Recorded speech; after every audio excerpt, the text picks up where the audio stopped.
যুগ ধর্ম পালক কে গৌর হরি। অবতার বহুবিধ হতে পারে, কিন্তু চারি যুগের চারজন হচ্ছে শ্রেষ্ঠ। অবতার বহু আসতে পারে, ভগবানের প্রয়োজনে ভগবান শত সহস্রাধিক বারে বারে আসতে পারে।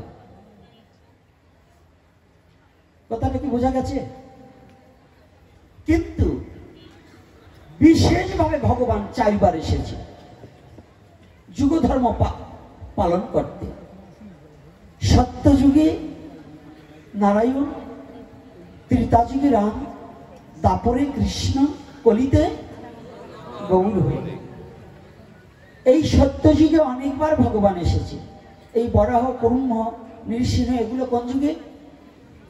এই মায়েরা কিন্তু কথা হচ্ছে পিছনে, বলি আমার তো বাড়তি কেন? তাহলে বুঝুন সত্যযুগের অবতার। তাহলে যুগ অবতার শুধু সত্যযুগে নারায়ণ, আর সব হচ্ছে ক্ষণ অবতার, নাকি? ক্ষণ অবতার না যুগ অবতার? এই যে আমরা নৃসিংহদেবের ব্রত করছি, উনি তো ক্ষণস্থায়ীর জন্য, কিছু সময়ের জন্য। শুধু নৃসিংহদেব এসেছিলেন প্রহ্লাদকে রক্ষা করতে, ভক্তের বাক্য সত্য প্রকাশ করতে, আর হিরণ্যকশ্যপুর গর্বকে খর্ব করার জন্য ভগবান এসেছিলেন। তাহলে এই পৃথিবীকে ধারণ করার জন্য কুর্ম অবতার, নাকি? রাধে রাধে না মিথ্যা বলছি? সত্য না মিথ্যা? তবে এই কলির যুগের ভগবান যিনি গৌরাঙ্গ, এই কলির যুগে আরো শতবার ভগবান আসতে পারে, এতে কোনো অস্বীকার করা যাবে না।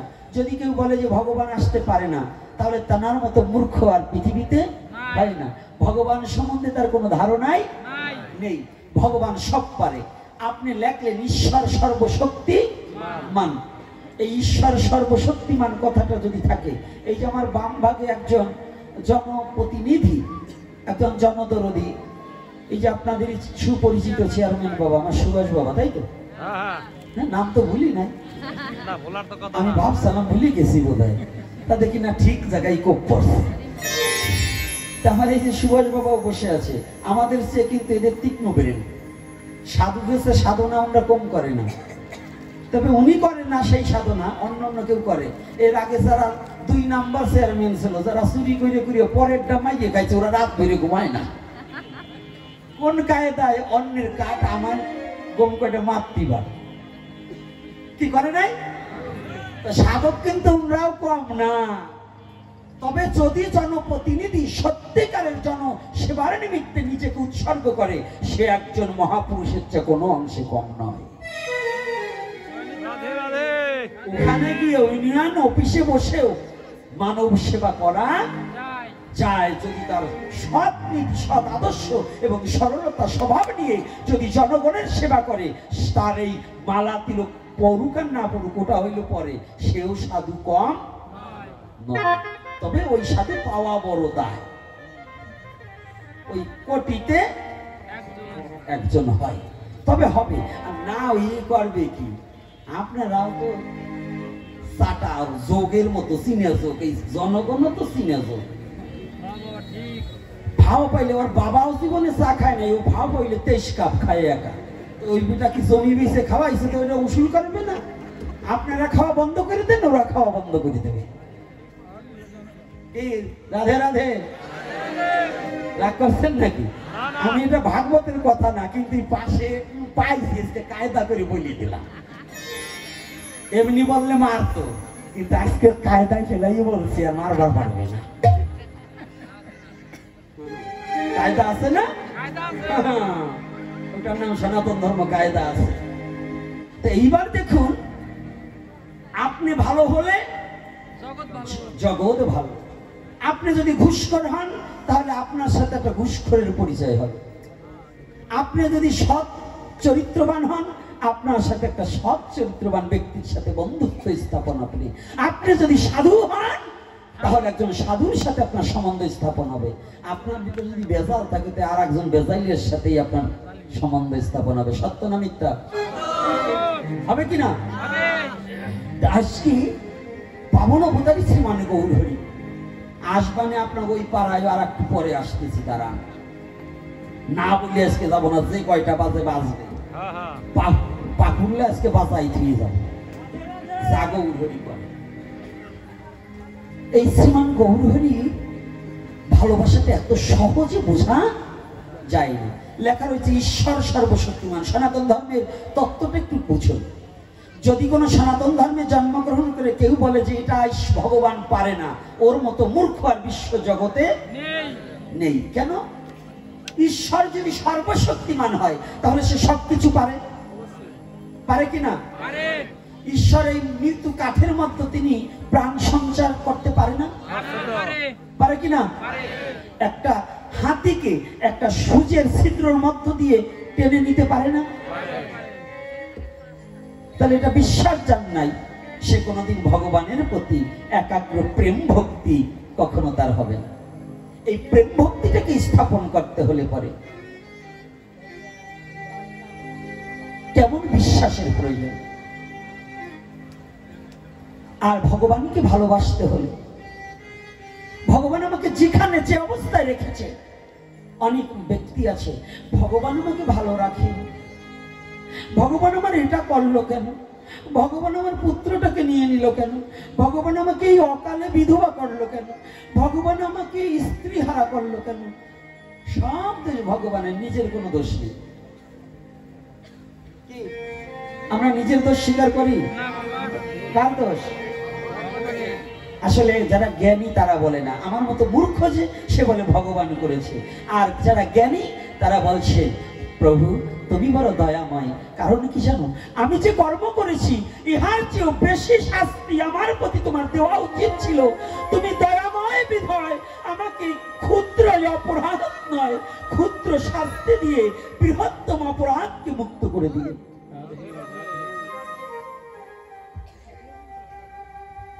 এটা হচ্ছে যারা জ্ঞানী ব্যক্তি তার কথা, যে অদোষ দরদি তুমি, আমার দোষের নাই দোষী। একদিন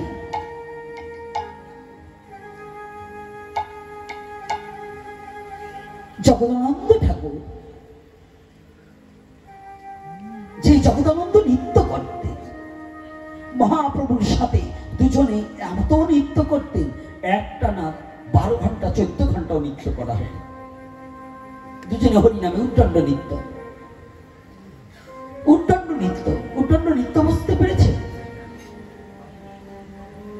মানে দুবাহু তুলে যে যতটা উঁচু হতে পারে হরি বল বলে, গৌর হরি বল নয়, হরে কৃষ্ণ বলে, হরি বল বলে উদ্দণ্ড নৃত্য করতে না লাফাতে। একদিন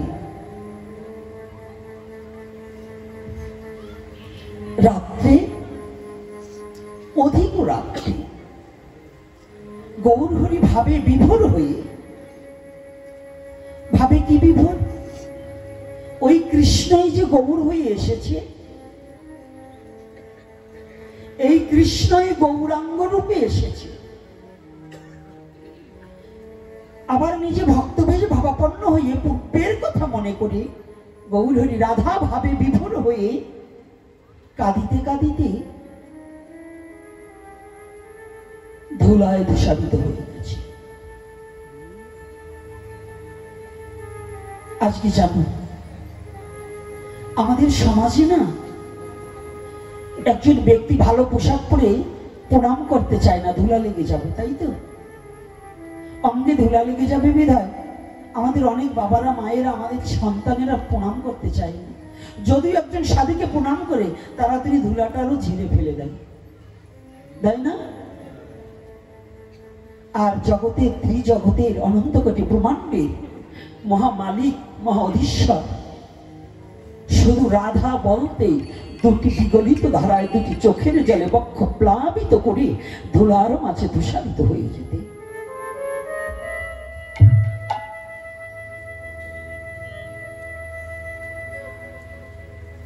কলির যুগে কোন দেবতা আসেনি, দাপর যুগের লীলা পর্যন্ত দেবতারা তারা চতুর্হস্তে, কারো 6 হাত, কারো 8 হাত, কারো 18 হাত, কারো 10 হাত ছিল। এই কলির যুগে সমস্ত দেবতা দ্বিভুজ হয়ে নদিয়ার মাঝে উদয় হয়েছে গৌরের রূপ দর্শন করার জন্য। কলির যুগের কোন গ্রহণ থেকে বলতে পারবে না অমুক জায়গায় দেবতা এসে এত হাতে দাঁড়িয়েছে, যদি বলে এটা ভুল। কেন জানেন?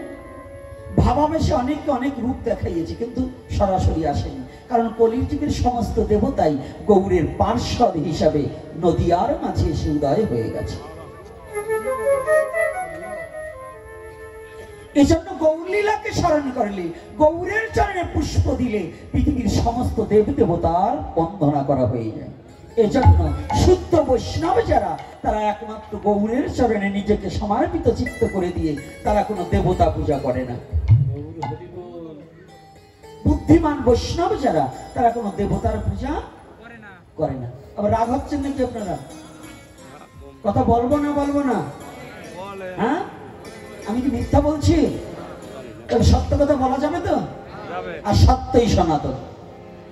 রাধে রাধে। সত্যই সনাতন। আজকে গৌরহরি ভাবে বিভোর। আমরা কিন্তু ভাবে বিভোর হতে পারি না। আমরা নাম করি কিন্তু ক্রোধটাকে নিবারণ করতে পারি না। আর মহাপ্রভু যখন নাম করতেন, তিনার শরীরে যে প্রাণ আছে এ চিন্তা তিনি করতেন না, শুধু নাম করতেন আর নৃত্য করতেন। কখনো ধুলায় ধূসারিত হতেন, কখনো কখনো ভগবান হয়ে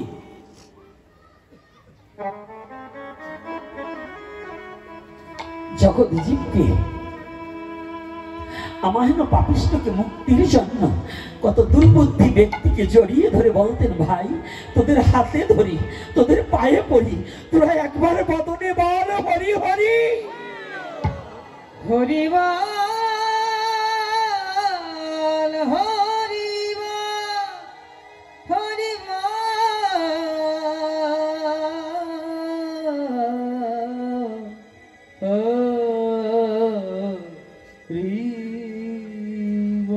গৌরহরি ভাবে বিভোর হই, জগৎজীবকে ভগবান হই ভক্তের চরণ দুখানা জড়িয়ে ধরেছি। ভক্তের চরণ দুখানা জড়িয়ে ধরে বলতেন, ভাই আমি তোদের কাছে একটা ভিক্ষা চাই। এই ব্রহ্মাণ্ডের দাতা যিনি, দাতা শিরোমণি যিনি গৌরহরি, যিনি দায়নের দুয়ার খুলে দিয়ে বসে আছে, সেই গৌরহরি সাধারণ জীবের কাছে গিয়ে বলছে, আমি তোমাদের কাছে না একটু ভিক্ষা চাই।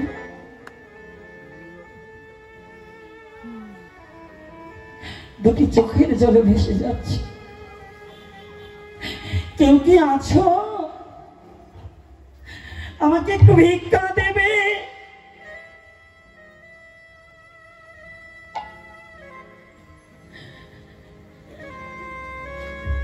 সেই গোলকের শ্রীহরি আজ ভুলকে এসে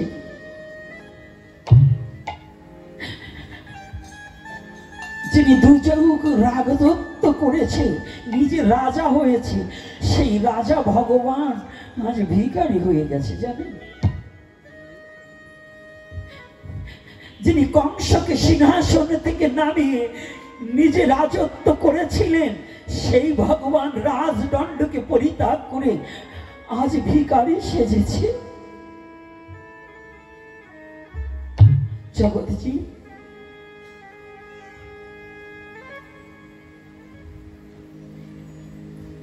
ও জগৎজি, আজ আমি না বড় কাঙাল হয়ে গেছি, আমি আজ বড় ভিখারি হয়ে গেছি, তোরা আমাকে কিছু ভিক্ষা দে। আজ আমার গৌরহরি নদীয়ার পথে মধ্যে ভিক্ষা চাচ্ছে।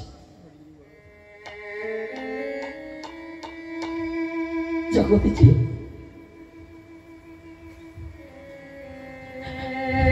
আমি তোদের ধন জন ভিক্ষা চাইনি। গৌর কারো ধন চাই না, কারো সম্পদ চাই না। গৌর বললেন, তোরা যদি শুধু আমাকে একটা জিনিস ভিক্ষা দিস, আমি দানের দুয়ার খুলে দিয়ে তোদের সেই যত অভাব আছে আমি তোদের সব অভাব পূরণ করে দেব।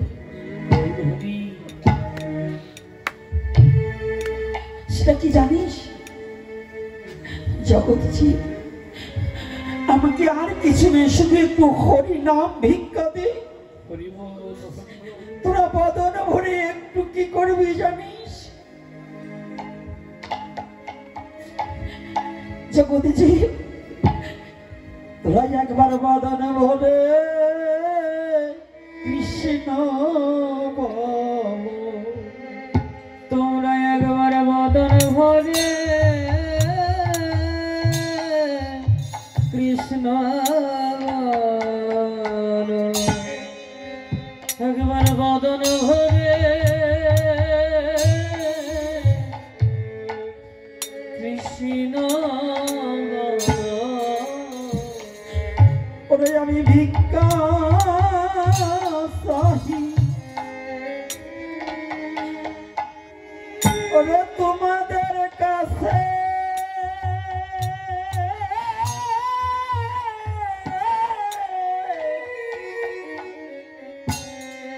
একবার বদন ভরে কৃষ্ণ বল।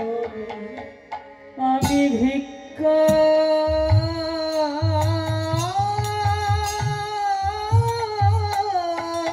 চাহি, জয় শ্রী রাধে হা গৌর হে তোমার কাছে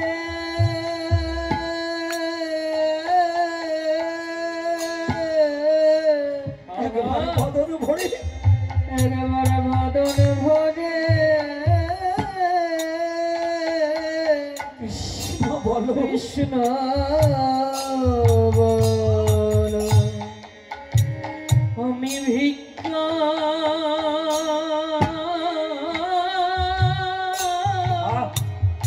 ভিক্ষা চাহি তোমাদের কাছে, চাহি, ওরে তোমাদের কাছে তোমাদের কাছে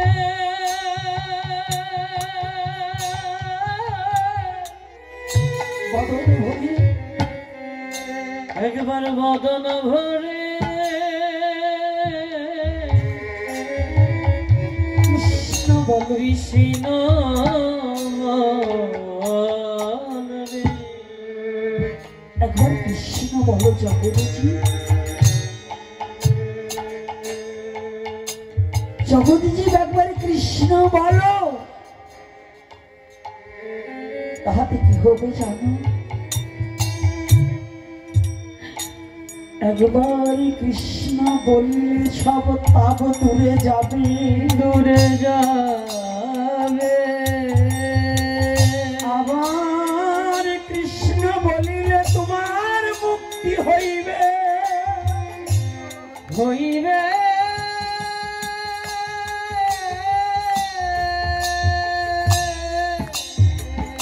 জগৎজি কৃষ্ণ বলিলে তোমার সমস্ত দুঃখ দূরে যাবে, আর একবার কৃষ্ণ বলে তোমার আত্মার মুক্তি হবে।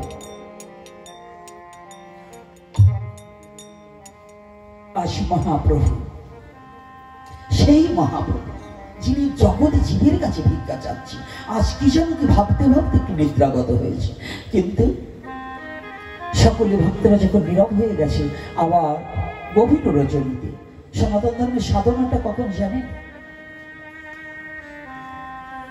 সন্ধ্যার সময় একটু ঘন্টা বাজিয়ে আর ঝাঁজ কাশর পিটিয়ে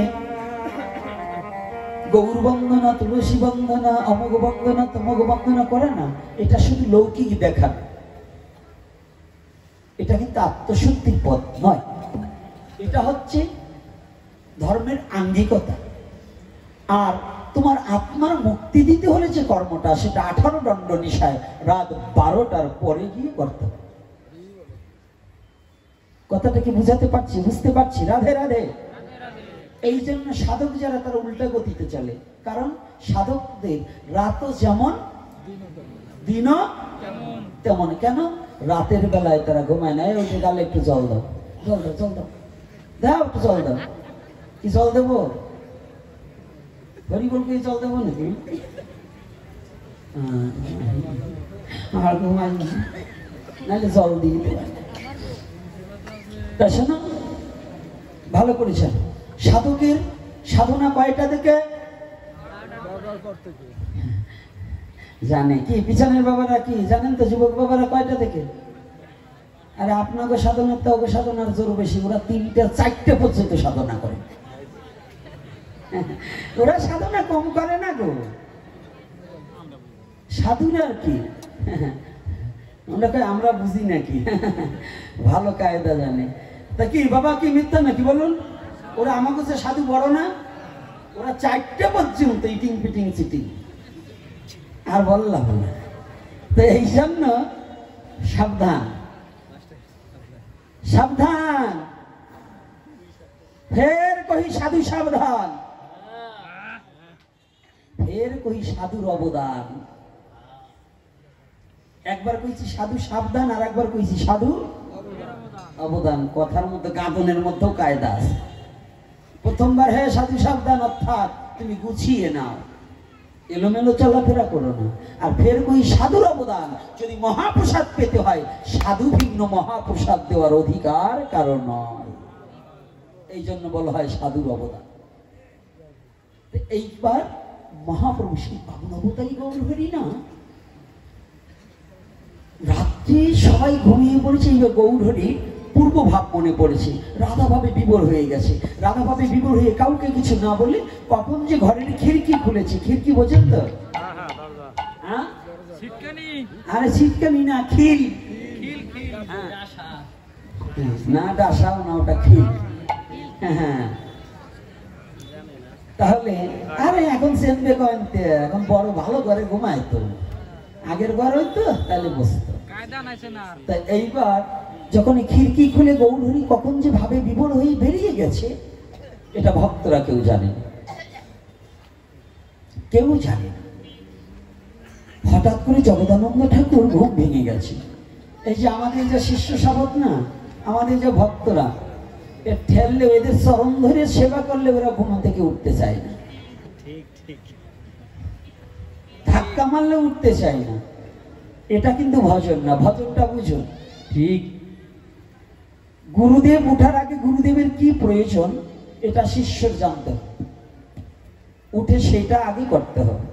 আর আমাদের কি জানো, এখন আজকাল যুগের শিষ্যরা গুরু ভজ এসে আমার, ভজবো কি আর তোমায়, ইচ্ছা হয় গুরু তুমি ভজ এসে আমায়, গুরু ভজবো কি আর তোমায়, চলছে না এরকম? আমাদের গুরুরাও আজকাল চলছে শিষ্য করার জন্য, তেল মালিশ করে শিষ্যর পায়। যদি একটু ধনাঢ্য শিষ্য পাওয়া যায় তাহলে তার পায়েও তেল ডলতে ছাড়ে না। এই জন্য ওই তেল ডলা গুরুর কাছ, গুরু বা ভ্যালুলেস, ওটার কোনো মানে কি বলে তোমাদের, ডেট ফেল না, রাধে রাধে, ডেট ফেল। তাই আজকে ভালো করে জানো। আর তৎকালীন সময় মহাপ্রভুর ভৃত্য যারা ছিল, মহাপ্রভুর সেবায় যারা নিযুক্ত ছিল, মহাপ্রভু চাহিবার আগে নয়নের দিক তাকালেই তারা বুঝে যেত প্রভু এখন কি চাই। কিন্তু আজকে যখন জগদানন্দ ঠাকুর উঠে দেখছে প্রভু নেই, এ কি প্রভু গেল কই, তো বাইরে গিয়েছে বোধহয়, তো প্রভুকে খুঁজছে গভীর রজনীতে, কোথাও প্রভুর দিশা মিলছে না। আর প্রভু এদিকে ব্রজের কথা মনে করে কাহা বৃন্দাবন, কাহা বৃন্দাবন, কাহা বৃন্দাবন, কোন দিকে বৃন্দাবন, আর মনে মনে চিৎকার করে বলছে কোথায় সুদাম সুদাম দম্ব সুদাম শাখাগণ, কোথায় ললিতা বিশাখা সখীগণ, কোথায় শ্যামলিতা বলি, কাহা বৃন্দাবন, কাহা বৃন্দাবন, কাহা বৃন্দাবন, কোথায় কোথায় বৃন্দাবন। প্রভু নিজে ভাবে বিভোর হয়ে গেছে, বৃন্দাবন অভিমুখী রওনা দিয়েছে কোন দিকে। আর এদিকে জগদানন্দ ঠাকুর সারা বাড়ি তন্ন তন্ন করে খুঁজে, জগদানন্দ যখনই প্রভুকে না পাচ্ছে, জগদানন্দর বিরহ বেড়ে যাচ্ছে। একেই আমাদের সবাইকে ঘুম পাড়িয়ে রেখে প্রভু বোধহয় আমাদের ফেলে বৃন্দাবনে চলে গিয়েছে। প্রভু প্রভু যেও না, সারা বাড়ি খুঁজছে কোথাও প্রভুকে দেখছেন। প্রভুকে না পেয়ে জগদানন্দ প্রভু বিরহে অত্যাধিক কাতরা হয়ে যায়, কাতর, কথা বলতে পারছে না। আস্তে আস্তে যখন সূর্য উদিত হয়েছে, জগদানন্দের আরো বিরহ বেড়ে গেছে। জগদানন্দ নিজেকে মনে মনে চিন্তা করছে, তাই তো মন, প্রভুর চরণে না জানি কোন অপরাধ করেছি, যদি অপরাধ নাই হবে তবে প্রভু কেন ছেড়ে যাবে? প্রভু ছেড়ে গেলেন কেন? ও আমি বড় অপরাধ করেছি। নিজেকে অপরাধী ভেবে দেখুন সনাতন ধর্মের শিক্ষাটা কি। হ্যাঁ যুবক বাবা, আজকে মায়েরা বাবারা যারা এসেছেন, আমরা তো অপরাধ করে অপরের উপর দোষটা চাপিয়ে দিয়ে নিজে স্বচ্ছ শাস্তে চেষ্টা করি, তাই না? করি কি না বলুন? নিজের অপরাধটাকে ঢাকতে চেষ্টা করি। আর আজকে জগদানন্দ ঠাকুর বলছে, নিশ্চয়ই আমার কোনো অপরাধ হয়েছে। এই বিশ্ব জগতে সেই ব্যক্তি স্বচ্ছ যিনি নিজের দোষটাকে দেখতে পারে। যত বড় সাধু হও, যতদিন পর্যন্ত তুমি তোমার দোষকে না দেখতে পারবে, ততদিন পর্যন্ত জগতে তুমি সাধু হতে পারবে না।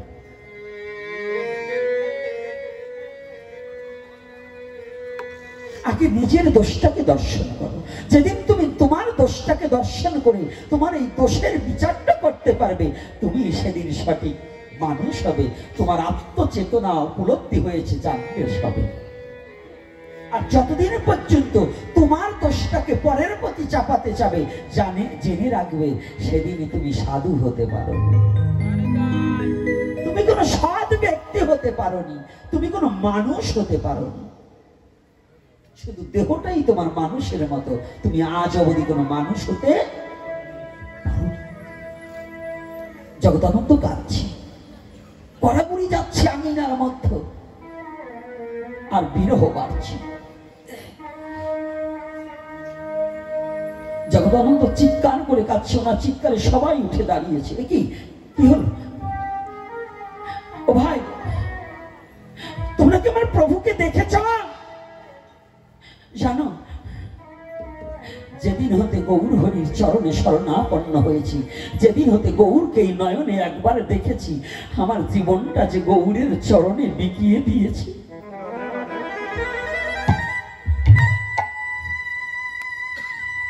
সেদিন হতে গৌর বিনে আমি কিছু জানি না, গৌর বিনে কিছু বুঝি না, আমি গৌর বিনে নয়নে আর কিছু দেখি না।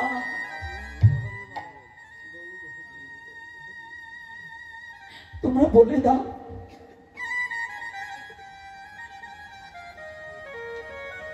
তোমরা একটিবার বলে দাও, আমার গৌর হরি কোন পথে গিয়েছে?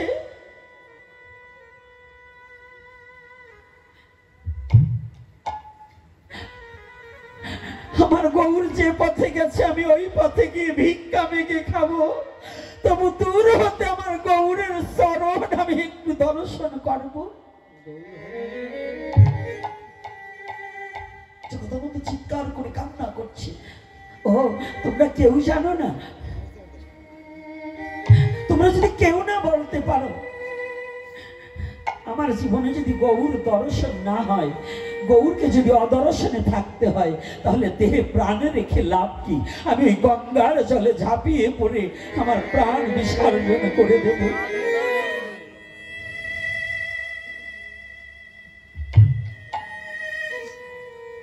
আমি মরে যাব।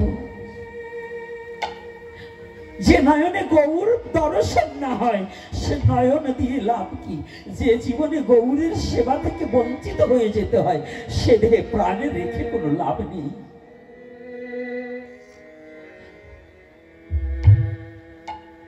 গঙ্গায় যাবে ঝাঁপিয়ে মরবে। ইতিমধ্যে দেখতে পায় যে আঙিনার মধ্যে গৌরাঙ্গ মহাপ্রভু হেঁটে গিয়েছে, সবার চরণ চিহ্নের চেয়ে গৌর হরির চরণ চিহ্ন পড়ে আছে।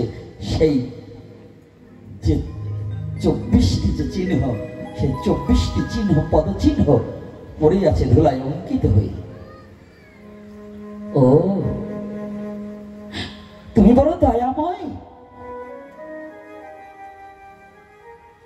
গৌরহরি,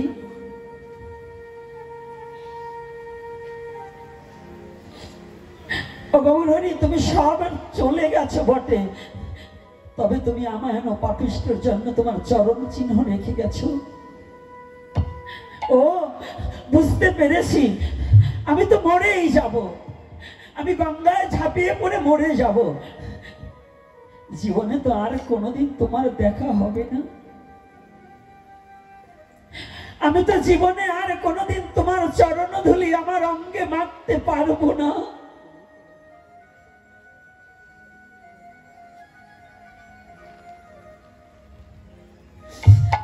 আমি তার গৌরাঙ্গ বলে কখনো ধুলায় গড়াগড়ি দিতে পারবো না। আমার প্রাণ তো একটু পরে আমি বিসর্জন দিয়ে দেব।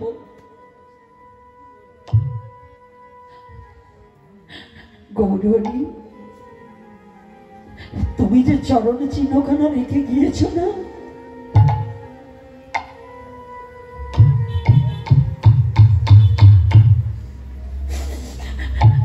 আমার এই দেহখানা তোমার ওই চরণ গঙ্গার উপরে ভাসিয়ে দেব।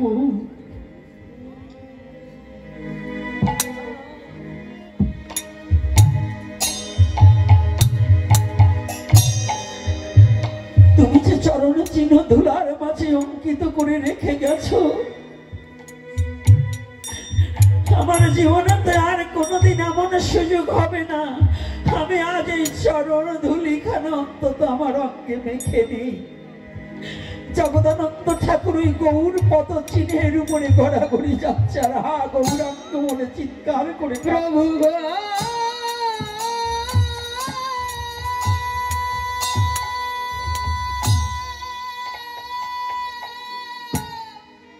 একবার দেখা দাও।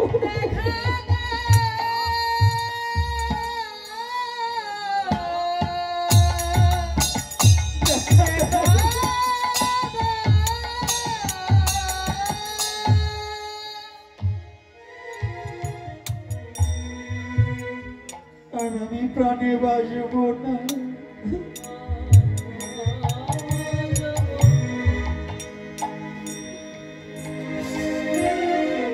জগদানন্দ বলছি গৌর ভক্তিদের কাছে, ভাই আমি এখনই গিয়ে মরে যাবো, তবে আর তোমাদের সাথে তো কোনোদিন সঙ্গ হবে না। আর জীবনে তোমাদের সাথে আমার দেখা হবে না। শেষবারের মতো একটা অনুরোধ করে যায়,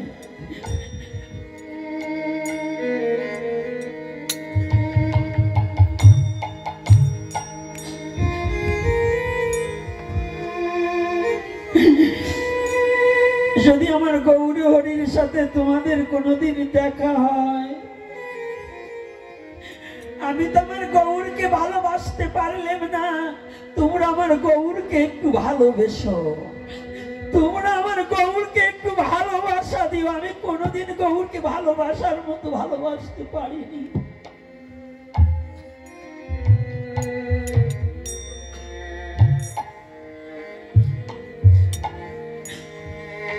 আমি মরিব,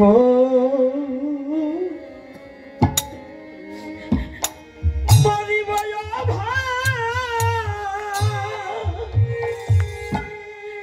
ওরে আমি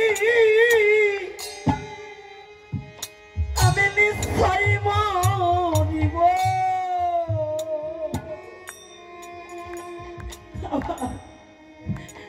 এই ভালোবাসা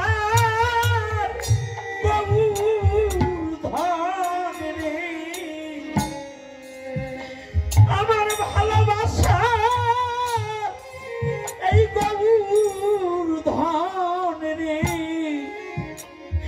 আমি কারে দিয়ে যাব,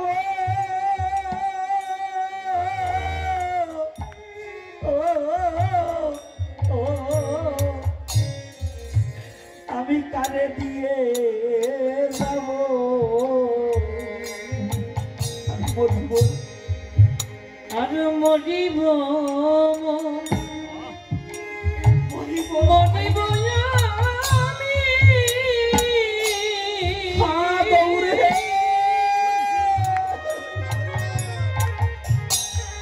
ভাই নিশ্চয় মরিব।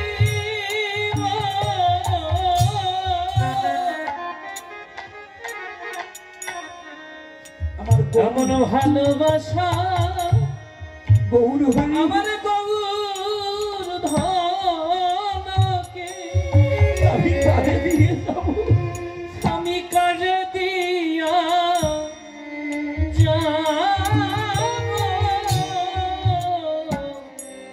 এমন ভালোবাসার গৌর প্রাণ গৌর ধন আমি কাকে দিয়ে ধনকে কারে দিয়া যাব বল বল কে বাতারে ভালো বাঁচতে পারে বলে বলে কে তারে ভালো বাসতে পারে তোর বল বল কে ভালো তারে বাসতে পারে ওরে আমার গৌর ধনকে দিব তারে বল বল কে বা ভালো বাঁচতে পারে আমার গৌর ধনকে আমি দিব তারে তাই তো বল বলে কে ভালো বাসতে পারে ও ভাই আমি তো মরে যাব আমি কার কাছে আমার গৌরকে ছেড়ে যাব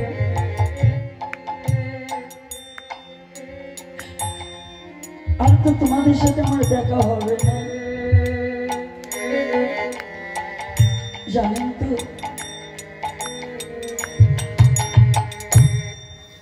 আজকে জগদানন্দের কথা নয়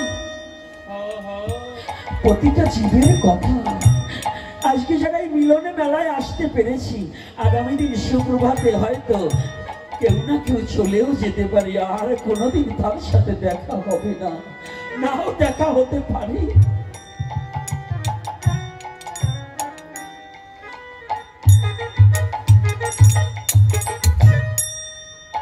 জগদানন্দ বলছে আমি তো গৌরকে আর কোনোদিন পাবো না তোমরা না আমার গৌরকে ভালোবেসেছিলে তোমরা তো আমার গৌরকে ভালোবেসেছিলে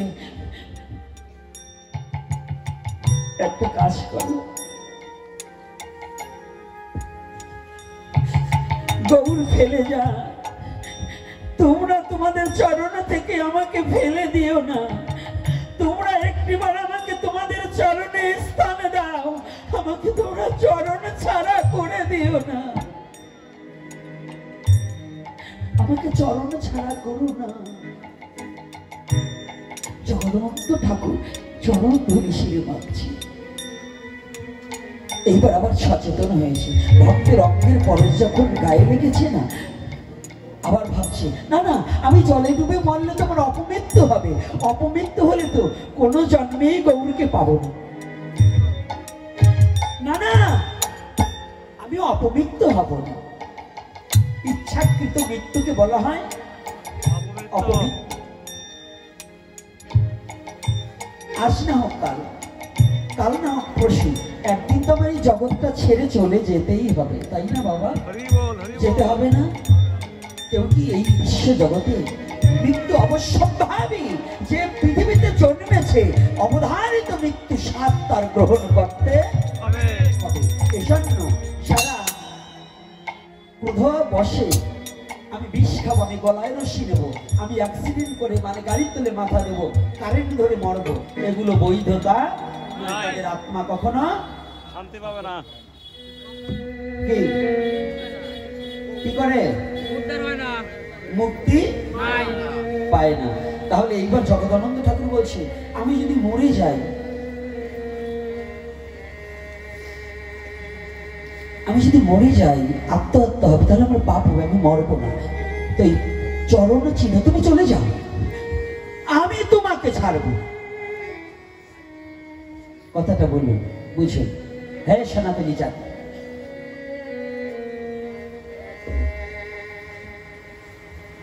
এই বাংলাদেশের সনাতনী জাতির মধ্যে এত বড় কাপুরুষ এত বড় ভীরু সনাতনী দেখি না কোথায় কারণ কি জানেন এগুলো নিজের ধর্মকে ভালোবাসতে জানে না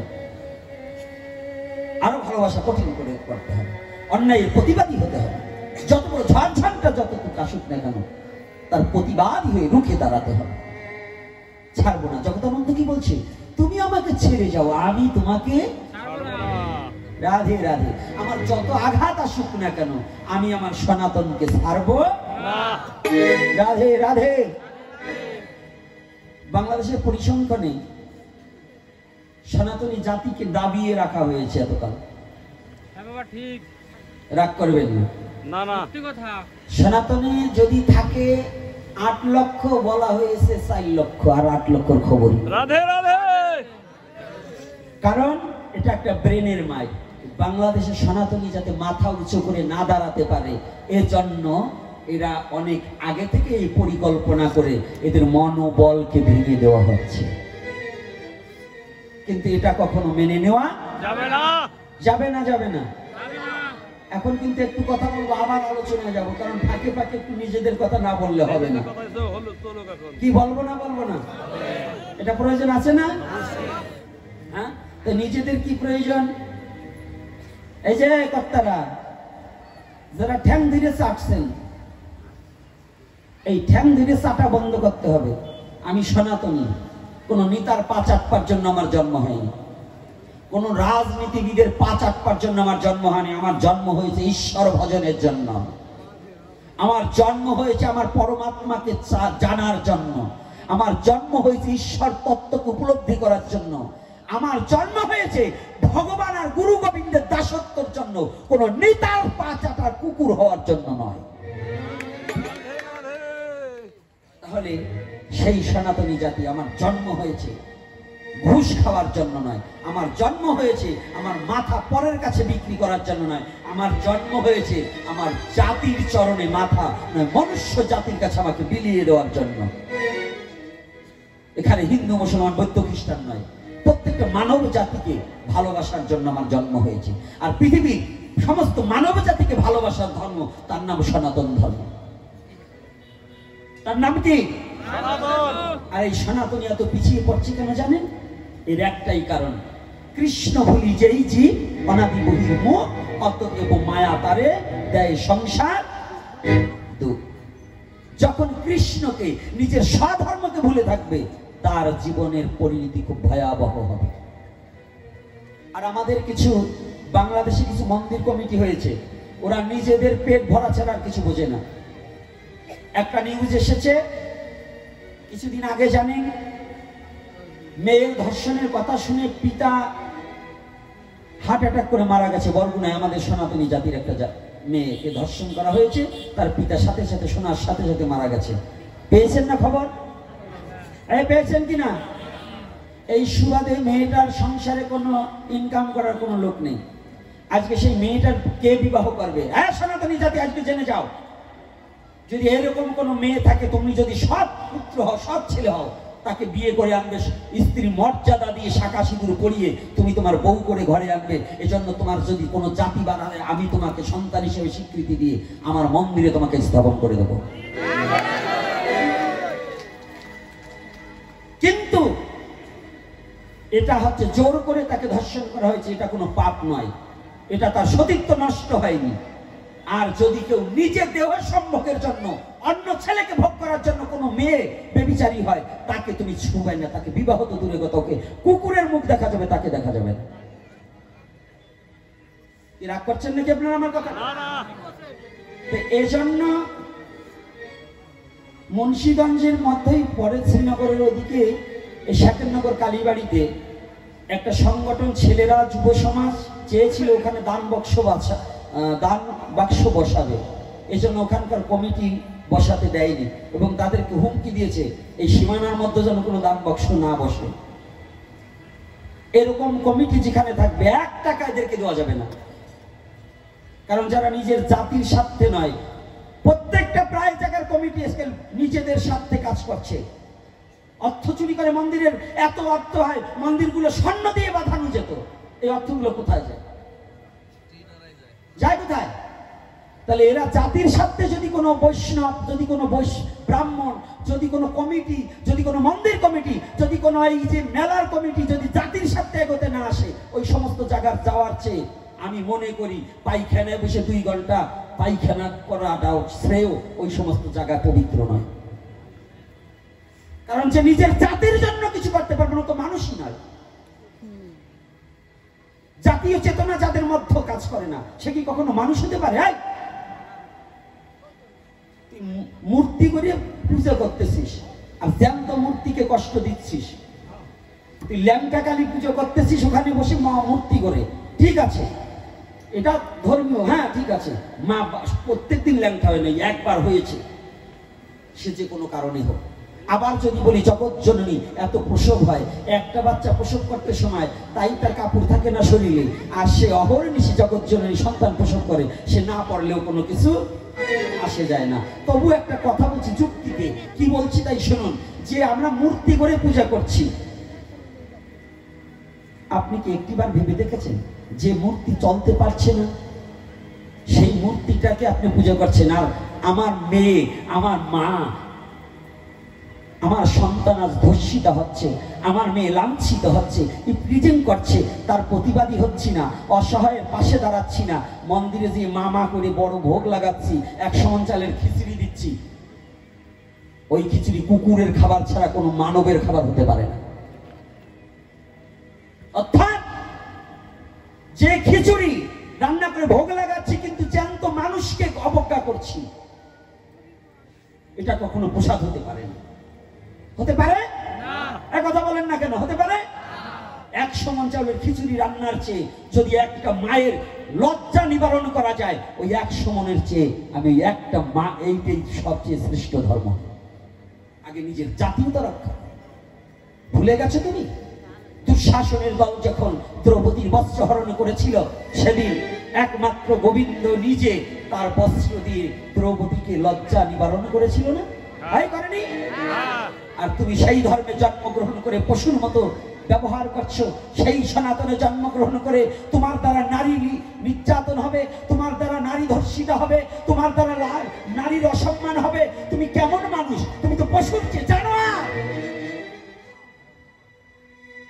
ধর্ম ধর্ম করছো, ধর্ম করছো, চুলদারি মালা তিলক করলে ধর্ম হয়ে গেল না? এগুলোই ধর্ম। যদি তোমার জাতির জন্য কিছু না করতে পারো, আর্য মহর্ষিরা নিজের স্বজাতির জন্য জীবন বলিদান করেছে, তুমি ভুলে গেছো আর্য মহর্ষিদের কথা, আমাদের পিতৃপুরুষের কথা ভুলে গেছো? হ্যাঁ সনাতনী জাতি, এগুলিকে পরিত্যাগ করে আসুন। যাদের পা চেটেছেন তারা আপনার পাশে দাঁড়াবার কেউ নয়। আজকে দেখুন বাংলাদেশের প্রধানমন্ত্রী, সে তার বংশাবলী নিয়ে সরেছে, এই বাংলাদেশে তার বংশাবলী নিয়ে সে চলে গেছে। আপনারা যতই লাফাইয়েছেন, আপনাদের একজনকে নিয়েছে? হ্যাঁ, জনগণের খোঁজ নেওয়ার কোন নেতা আছে এখন? কত জনগণ লাঞ্ছিত বঞ্চিত হচ্ছে, কত জনগণ রাস্তায় পড়ে মার খাচ্ছে। আজকে নেতারা কোথায় গেছে? নেতারা ঠিকই তাকে এক বাড়ি ভাঙছে, ওরকম 10টা তারা গড়ার মতো অর্থ আছে। আপনার কি আছে? তাহলে আমরা কোনো নেতার চামচামি করব না, আমরা সনাতনকে যে ভালোবাসবে আমরা তাদের হয়ে কাজ করবো, না হলে না। আমার জাতিকে যে বাঁচার অনুপ্রেরণা দেবে, আমার জাতির লজ্জা যে নিবারণ করবে, আমার অন্নের অভাব যারা আছে তার মুখে যে অন্ন তুলে দেবে, আমি তাকে শ্রদ্ধা করি, তাকে ভালোবাসি, আমি সেই দলের অনুসারী। না হলে আমি কোন দলকে সাপোর্ট করি না। রাগ হচ্ছে নাকি? না না, এই রাগ হচ্ছে নাকি? না, লাইনে আছে। মনে থাকবে না তো? আবার আইসে একখান সিঁদুরের কৌটা দিলেই যেন আবার ভুলে যান না। আজকাল হিন্দু করা যাইয়া হিন্দু পিটি করছে, কি কায়দা করে ভোট কি না দেশে চোরার বেটা চোরারা একখানা সিঁদুর নিয়ে যাইয়ে কয়, বৌদি এই সিঁদুর দিচ্ছি, এইটাই তো তোমাদের কাছে তোমাদের দামের দাবি। উনি একেবারে খাইছে, সিঁদুর দেশে 10 টাকা হইলে একটা সিঁদুরের কৌটা পাওয়া যায়। আর যদি এই সিলটা মারতে ভুল করো তাহলে জীবন সারা জীবন পস্তাতে হবে। কি আমি পর পুরুষের হাতের দেওয়া সিঁদুর নেবো কেন? আমার স্বামী সীতায় সিঁদুর দিতেছে, সেইটা মুসি ফেলে টিপ পড়তে পারো, আর ওই আর পর পুরুষ এসে সিঁদুর দেবে সেইটা গ্রহণ করে। ওরে সতী রে, এই সতীগুলো পিটিয়ে বাড়িতে নামাতে। রাগ করছেন নাকি? আমা আপনাকে বলছি না, ওই রকম যারা করে ওই কটারে আপনারা ভালো। কি বাবা সাবধান। কি এরকম করে কি না বলুন? আমার নিজের চোখে দেখা সিঁদুর নিয়ে যে ওই দিচ্ছে, তা আমি পরপুরুষের হাতে সিঁদুর নেবো কেন? রাইট নাই। কি রাইট আছে? নাই। হ্যাঁ, তাহলে এগুলো নেবো কেন? এগুলো নিয়ে বন্ধ করবেন। কোন জায়গায় সামনে ইলেকশন হোক, যা হোক, এই ইউনিয়ন পর্যায়ে ইলেকশন হোক আর রাজার ভোট হোক, ওই কোনো দিওয়া ছাড়া কিচ্ছু খাবেন না। আপনার স্বাধীন। ওই চেয়ারম্যানরা বলতে পারবেন আপনার কাছে 1 টাকা খাইনি, আপনার কাছে আমি টাকা না। আর ওই 1 কাপ চা খাইছেন তো আপনার মাথা বিক্রি হয়ে গেছে। এই বেচাবেচি বন্ধ করুন। আমার ধর্মকে যে ভালোবাসবে সে কোন দল কোন পার্টি করে ওটা আমি দেখবো না, কিন্তু আমার ধর্ম সম্বন্ধে যে বিকৃত আলোচনা করবে, আমার জাতিকে যে নিঃস্ব করার চেষ্টা করবে, সে যত বড় নেতা হোক তাকে আমি মানি না। নাকি? রাধে রাধে। সে যত বড় নেতা হোক আমি তাকে শ্রদ্ধা করব, যার দ্বারা আমার সমাজের ক্ষতি হবে, আমার জাতির ক্ষতি হবে, মনুষ্য জাতির ক্ষতি হবে, এটাকে আমরা মানি না। এজন্য আমি অনুরোধ করবো আপনাদের এই অঞ্চলে, আপনারা খুব ভালো আছেন, সবই ভালো আছেন, কিন্তু আমি বলতে চাই আমরা সনাতনকে যে ভালোবাসবে আমরা তার, না হলে আমরা কাউকে চিনি না, প্রয়োজন বোধে ভোট দেব না।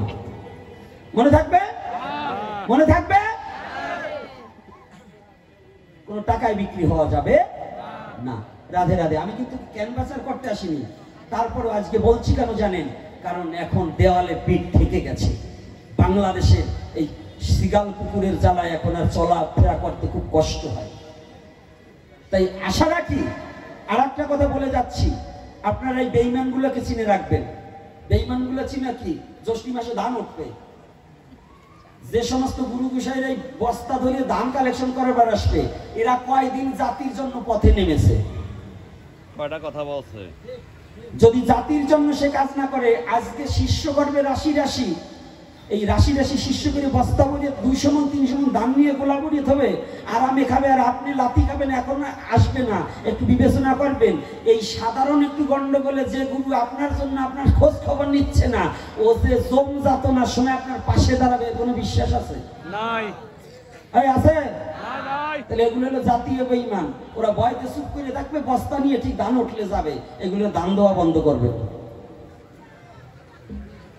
এই দাম দেবার পারবেন না, কারণ ওরা তো নিজের জাতিকে চেনে না, ওরা নিজের উদর চেনে, খালি জাত গোষ্ঠী পেট ভরার জন্য কালেকশন করে বেড়াবে। এই কালেকশন বন্ধ। কথাটা রাগ করবেন না। কি কষ্ট পাচ্ছেন নাকি বাবারা? আর এর ভিতরে যদি কালেকশন করে কুশাই দিয়েছে যে তাকে, সেইটারও বলছি বস্তা বন্ধ করুন। রাধে রাধে। পরের টাইমে গোলা ভরবা, আর পরের যে সময় বিপদ আসবে কাছে যাবা না, এটা হবে না। এটা সনাতন থেকে উৎক্ষেপ করতে হবে। যুব সমাজ কি মনে থাকবে তো? যারা জাতির জন্য কিছু করতে পারবে না, তাকে 10 পয়সা দেওয়া যাবে না। তাদের 10 পয়সা না, কারণ ওরা স্বার্থপরতা, বেঈমান। এই বেঈমানদের জন্য সনাতন ধর্ম নয়। সনাতন ধর্ম কাপুরুষের জন্য নয়, সনাতন ধর্ম বীর পুরুষের জন্য। সনাতনী কখনো বিড়ালের বাচ্চার মতো চলবে না, সনাতনী চলবে সিংহের শাবকের মতো, হুঙ্কার দিয়ে চলতে হবে। পারবে তো? রাধে রাধে। ভয় আছে নাকি? আমি কি রাজনীতি করছি? না। কোন দলের নিন্দা মন্দ করিনি। পন্ডিত এটা কয়, হা প্লিজ উঠেই দেবো। আর পন্ডিত এইগুলো নিয়ে হলো বিপদ বাবা, বুঝবেন না। যাক, পরে বলি, পরে বলছি। তাহলে আজকে আমাদের সচেতনতা হতে হবে। ভগবানের লীলার সাথে সাথে লীলাও বলবো, আবার একটা প্রশ্ন আসছে, এই প্রশ্নের উত্তর দেবো।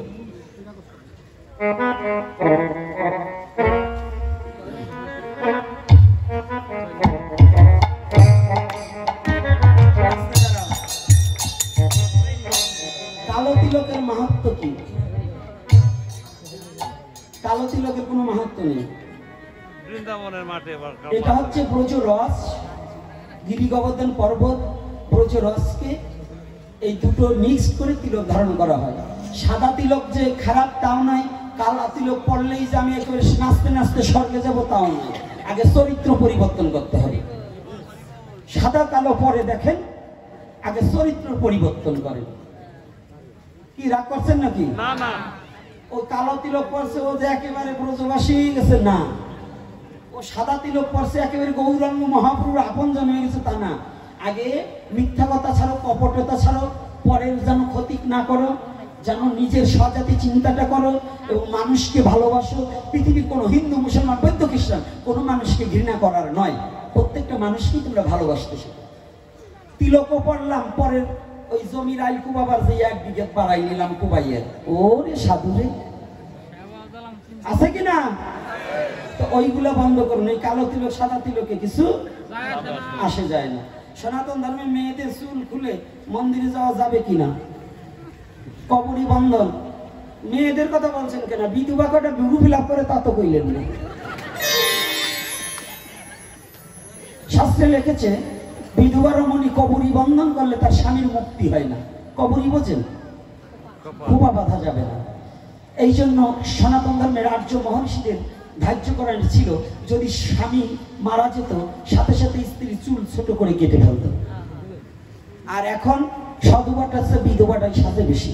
ওরে বাবা, ছাপা শাড়ি, লাল বাইরে শাড়ি পরে ঘুরিয়ে বেড়ায়, করে কিনা? আর বললাম না, ওরা আমার ভিক্ষে দেবে না, আর বললাম না। তো এই জন্য মন্দিরে যেতে হলে চুলটা বেঁধে যেতে হয়। আবার কখনো কখনো আছে কিন্তু মস্তকে চুল ছাড়া যদি থাকে, চুল বাঁধাও থাকলেও মস্তকের কাপড় খুলে মন্দিরে প্রবেশ করা যাবে না। কিন্তু সেটা তো বলছেন না। জিজ্ঞাসা করলেন যে খুলে যাওয়া যাবে কিনা? না, খুলেও যাওয়া যাবে না এবং ঘোমটা দিয়ে যেতে হবে। আচ্ছা, সনাতন ধর্মে কোন একাদশী থাকা উপযুক্ত এবং যথাযথ? কোন একাদশী? মানে একাদশী তো একাদশী, তবে তার মধ্যে দশমী সংযুক্ত একাদশীটাকে গ্রহণযোগ্য। অনেকে করেছে, তারা করা স্মর্তমাপ মত। আর যারা বৈষ্ণবী ধারায় সর্বগোস্বামীকে যারা মানেন, মহাপ্রভুকে যারা মানেন, তাদের হচ্ছে গোস্বামী মতে করতে হবে। তবে এই গোস্বামী মতের মতো গত একাদশীতে একটু ব্যতিক্রম হয়েছে। তো ওখানে বলছেন যার যার গুরু যেভাবে করেছে সেইভাবেই প্রতিপালন করবেন, তবু একাদশী করতে হবে। তা আমার আপনাদের এই অঞ্চলে অনেক বৈষ্ণবরা আছে, তাকে বৈষ্ণব হয়ে গেছে দেখে একাদশী নাই, কি আছে না?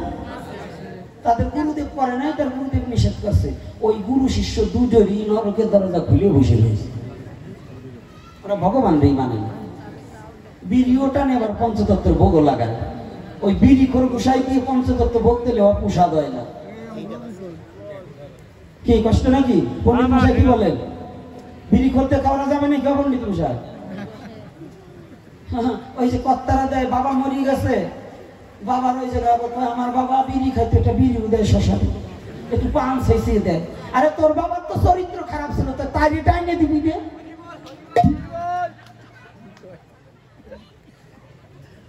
এগুলো একটা হারামজাদাগিরি। অর্থাৎ বাবা যখন মারা যায় তখন স্বর্গীয় লাগান হয়। কি স্বর্গীয় লাগান হয় কিনা?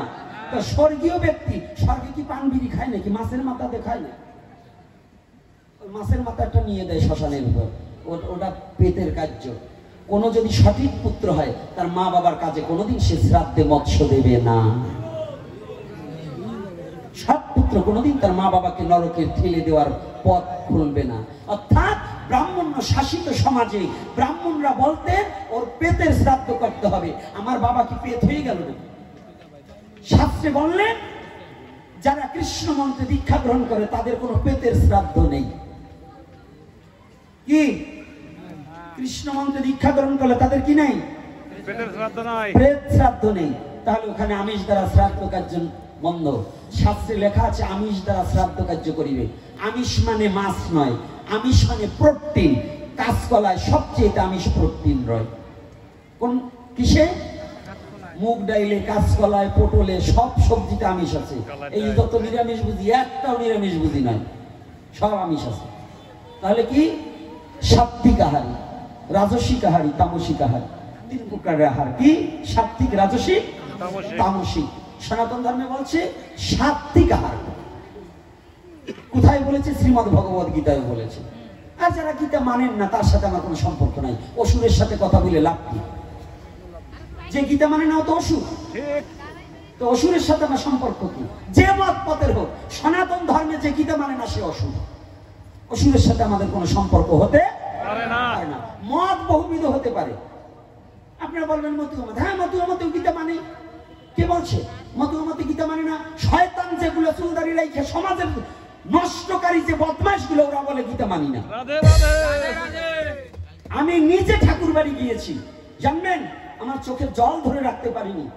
কে বলছে তারা বৈষ্ণবকে শ্রদ্ধা করে না? যদি কোনো বৈষ্ণব বলে ও ভণ্ড বৈষ্ণব। আমি নিজে ঠাকুর বাড়ি গিয়েছি। সুব্রত ঠাকুর এই এত চাপের মধ্যে নিজে অসুস্থ, কথা বলতে পারে না, ডাক্তার বলছে কথা বলবেন না, তার মধ্য দিয়েও আমাকে সময় দিয়েছে। শুধু সুব্রত ঠাকুর না, ওখানকার যত ওই ঠাকুর বংশের বাবারা মায়েরা আমি গিয়েছি পরে, তারা যথার্থ কই আমার সাথে তো তারা দ্বন্দ্ব করলেন না। তারা কত সম্মান প্রসাদ, ছোট মা মেজ মা এবং ওখানকার মতুয়া বাবারা যারা ভলান্টিয়ার ছিল, তারা যেভাবে প্রোটেকশন দিয়ে আমাকে ঠাকুর বাড়ি ঘুরে দর্শন করিয়েছে, আমি এর চেয়ে আর কি চাবো? কই কে বলছে মতুয়াদের মধ্যে হিংসা? আসল ঠাকুর বাড়ি কোনো হিংসা নাই, কিন্তু ওই কিছু বজ্জাত আছে যারা গুরুচাঁদের নাম নিয়ে শয়তানি করে খাচ্ছে। ওই শয়তানগুলো সমাজটাকে নষ্ট করছে, অন্য কিছু নয়। রাধে রাধে। আমার ঠাকুর বাড়ি কোনো হিংসা নেই। আমি নিজে তার ভুক্তভোগী। আমি এখানে বসে বলে যাচ্ছি যে আমি নিজে গিয়েছি। এই তো বারণীতে গেলাম, যারা আমার সাথে ছিল, আমার সফর সঙ্গে এই যে ওরাও ছিল, ওরা বলতে পারবে যে কত সমাদর, কত যত্ন, আমি বলতে পারবো না। এ কোনো অনেক বৈষ্ণবের বাড়ি গিয়ে পাইনি। মালা তিলক পড়ছে বা সাধু দেখলে হিংসা করে, কই তারা মতু হলেও তো আমাকে হিংসা করেনি, তাহলে আমি কেন বলবো যে হিংসা করছে? কি আমি বলতে পারবো? আমি মিথ্যা বলবো? তাহলে কি যে মত পথের হোক, যে গীতা মানে না আমরাও তাকে মানে না। কুকুরের মুখ দেখি তো মুখ, যে গীতা মানে না তার মুখ আমি দেখিনি। কথাটা কি রাগ করছেন নাকি? না না। আচ্ছা, এইবার নাম বলা যাবে না। শ্রাদ্ধে ভোজন অনুষ্ঠানে মাছ দিয়ে করা কি ঠিক কিনা, এটা তো বলেই দিছি, আর কি বলবো? অবশ্যই না। যারা আগে দিয়েছেন, বাবা আগে জানিনি, এই পাকুড়লে আসতে মাটির মধ্যে দিয়ে কাদা মাটি দিয়ে হাইটে আসতে হতো না? পাকা রাস্তা ছিল? বর্ষা দিনে নৌকায় আসতে হতো না? আচ্ছা, এখন কি গাড়ি নিয়ে ঢুকছি আজকে? তো এটা কি পরিবর্তন হয়েছে? আগে নমস্কৃত জাতির মধ্যে, এই নিম্ন জাতির মধ্যে শাস্ত্র অধ্যয়ন করার মতো লোক খুব কম ছিল। ছিল কি না বাবা? একখানা পঞ্জিকা পড়তে একাদশী নয়, আমাবস্যা কবে তাও ব্রাহ্মণ বাড়ি যেতে হতো। ওরা ওই কৌশলে আপনাকে অধর্মের পথ দেখাতো। এজন্য শাস্ত্রে আছে কাঁচকলা দ্বারা শ্রাদ্ধ কার্য করিবে, কাঁচকলায় আমিষ প্রোটিন। তো ওরা মনে মনে করলো কাঁচকলা যখন বেছে, তো ওই দিয়ে কায়দা করে খাতি হলে তো দুটো মাছের দরকার, ওই জন্য ওই মাছ ঢুকাই দিয়েছে, যে ওইটি না হইলে হবে না। কিন্তু এখন তো সনাতন ধর্মের প্রত্যেক জাতির মধ্যে, ওই ব্রাহ্মণদের মধ্যে ভালো ব্রাহ্মণ এখন হয়েছে। আপনারা খালি ব্রাহ্মণের দোষ দিলে হবে না। ওই কিছু অনাচারী আছে, পাণ্ডিত্য দেখাবার যে খালি শ্লোক মুখস্থ বলে, কিন্তু হিংসা করে দফা সারে, ওই শয়তানগুলো হলো ক্রিমিনাল। আর প্রকৃত ব্রাহ্মণ যারা এখন, তারা কিন্তু অনেক সাম্যবাদের কথা এবং সাম্যবাদ ভাবে চলছে, জাতির উন্নতির জন্য অনেক কাজ করছে। আপনাকে কি বলবো? রতন চক্রবর্তী এই শিবচরের, সে আমাদের সহযোদ্ধা হয়ে কাজ করছে। এই বাংলাদেশের মধ্যে কুশলবরণ চক্রবর্তী, তিনি আমাদের সনাতনের জন্য, আপনার জাতির জন্য মায়ের পর্যন্ত খেয়েছে। এনাকে কি প্রণাম করা যায় না? যে ব্রাহ্মণ্যত পরিত্যাগ করে একজন শূদ্রের পায়েও সে সাধুগুরু বৈষ্ণবের পায়ে প্রণাম করে, এই কুশলবরণ চক্রবর্তী নিজে ভুল লণ্ঠিত হয়ে প্রণাম করে। তাহলে এই ব্যক্তিকে শ্রদ্ধা না করে পারা যায়? তাকে প্রণাম না করে পারা যায়? যে তার অভিমানকে পরিত্যাগ করছে। শুধু এটা নয়, সে একজন গবেষক, শাস্ত্রের উপরে ডক্টরেট করেছে, ভার্সিটি লেকচারার। তাহলে সেই ব্যক্তি যদি একজন সাধারণ ভক্তের চরণে লুটিয়ে পড়তে পারে, জাতির জন্য মায়ের খেতে পারে, আমি মনে করি ওই একখানা কালী পুজো করার চেয়ে ওই কুশলবরণ চক্রবর্তীকে প্রণাম করলে ঠগা হয় না কোনো অংশে। ঠিক ঠিক। ব্রাহ্মণও আছে আর বাওনও আছে। এই জন্য ওই রকম ব্রাহ্মণ যদি থাকে আমি প্রণাম করি। তাই ওরা এই খাওয়ার বুদ্ধি করতে। এই জন্য আপনারা যারা সচেতন মায়েরা বাবারা, আপনাদের অনুরোধ করছি, যার যার মা বাবার শ্রাদ্ধে মৎস্যটাকে পরিত্যাগ করার চেষ্টা করুন। রাধে রাধে। পারবেন কি? রাধে রাধে। আপনি অন্যদিন খান, শুধু ওই শ্রাদ্ধর দিন পরিত্যাগ করুন। শ্রাদ্ধে পরিত্যাগ করুন।